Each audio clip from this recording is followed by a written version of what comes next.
వేసవిలో చలవదనం కోసం మనం పడరాని పాట్లు పడుతూ ఉంటాం. కూలర్లు మొదలుకొని ఏసీల దాకా ఎన్నో ప్రయత్నాలు చేస్తూ ఉంటాం. నిజానికి వేసవి ఇక్కట్లను తట్టుకునేందుకు ప్రకృతి కొన్ని చక్కటి పరిష్కారాలను మన ముందుకు ఉంచింది. వట్టివేళ్లు అలాంటివి. చూడడానికి గట్టి మొక్కలా కనిపించి వట్టివేళ్లతో ప్రయోజనాలు చాలానే ఉన్నాయి. వేసవిలో చలవదనాన్ని అందించడంతో పాటు ఇతరత్ర ఎన్నో ఆరోగ్య ప్రయోజనాల్ని అందించి వట్టివేళ్ల గురించిన పూర్తి వివరాల్ని ఇప్పుడు తెలుసుకుందాం.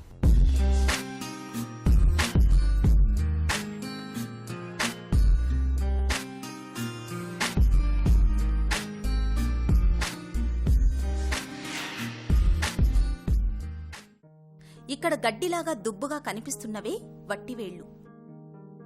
ఖస్ఖస్గా పిలువబడే ఈ గడ్డి జాతికి ఇప్పుడు ప్రపంచవ్యాప్తంగా పెద్ద డిమాండే ఉంది. సువాసన వెదజల్లే ఈ వట్టివేళ్లకు అనేక ఆరోగ్య ప్రయోజనాలను అందించే గుణం ఉండడంతో ఇవాళ ప్రపంచవ్యాప్తంగా అనేక దేశాల్లో వట్టివేళ్లను విరివిగా పెంచుతున్నారు. వట్టివేళ్ల నుంచి తీసే పరిమళ తైలాన్ని నేడు అనేక సౌందర్య సాధనాల్లో ఉపయోగిస్తున్నారు. ఇక వట్టివేళ్లైతే చలవదనాన్ని అందించడం మొదలుకొని అనేక జబ్బుల్ని నయం చేయడంలోనూ బాగా ఉపయోగపడుతున్నాయి. వేసవిలో తీవ్రమైన వేడి, ఉక్కపోతలను తట్టుకునేందుకు మనం చాలా రకాల ప్రయత్నాలే చేస్తుంటాం. చలవదనం కోసం పరితపిస్తుంటాం. ఇలాంటప్పుడు వట్టివేళ్లను వాడుకుంటే ఎంతో ఉపయోగంగా ఉంటుంది.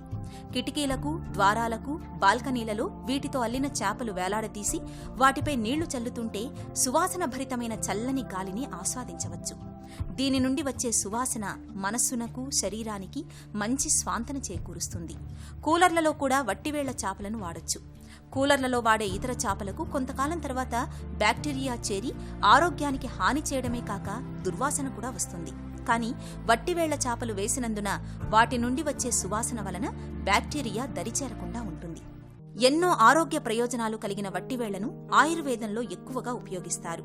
వట్టివేళ్ల నుంచి తీసిన తైలాన్ని సంతాన సాఫల్యతకు, చర్మ వ్యాధులకు, కీళ్ల నొప్పుల నివారణకు, మొటిమలు, పుండ్లు వంటి వాటి నివారణకు వాడతారు. దీని తైలాన్ని అరోమా థెరపీలోనూ, పరిమళ తైలాలలోనూ, సబ్బులు, లోషన్లు వంటి సౌందర్య సాధనాలలోనూ విరివిగా వాడుతారు. అదేవిధంగా లస్సీలు, మిల్క్ షేకులు, ఐస్ క్రీములు, షర్బత్తులు, పండ్ల రసాలలో కూడా వాడతారు. వట్టివేరు నుండి తీసిన నూనెతో మర్దన చేయడం వలన ఒంటి నొప్పులు తగ్గుతాయి. ఇన్ని ఆరోగ్య ప్రయోజనాలు ఉన్న వట్టివేళ్లను ప్రకృతి ప్రసాదించిన ఒక వరమనే చెప్పుకోవాలి.